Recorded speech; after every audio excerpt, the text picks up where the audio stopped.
గత సంవత్సరం 2024 నవంబర్ 9వ తారీఖు నాడు ఓల్డ్ హౌసింగ్ బోర్డు కాలనీకి చెందిన శోభ అనే మహిళ మెడలో నుంచి ఇద్దరు వ్యక్తులు వచ్చి చైన్ స్నాచింగ్ చేయడం జరిగింది.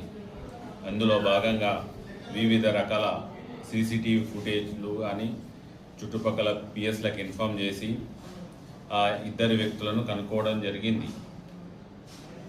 నిన్న అందాజ 6 గంటలకు గద్వాల ప్రాంతానికి ఆ ఇద్దరు వ్యక్తులు ఎవరైతే ఆ రోజు చేసిన చైన్ స్నాచింగ్ చేసిన ఇద్దరు వ్యక్తులు గద్వాల ప్రాంతంలో తిరుగుతుండగా నల్లకుంట వద్ద ఆ ఇద్దరు వ్యక్తులు పట్టుబట్టడం జరిగింది.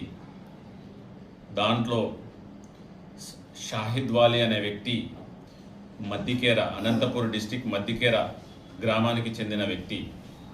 అలాగే ఇంకొక వ్యక్తి దస్తగిరి, కర్నూలు జిల్లా పందిపాడుకి చెందిన వ్యక్తి. వీళ్ళిద్దరూ ఓన్ కజిన్స్ అవుతారు. వీళ్ళకి వివిధ రకాల వ్యసనాలు అంటే ఆన్లైన్ బెట్టింగ్ కానీ, తాగడం కానీ ఇలాంటి అలవాట్లు, ఈ దురా అలవాట్లకు బానిసై ఈ చైన్ స్నాచింగ్ చేయడం అనేది మొదలు పెట్టడం జరిగింది.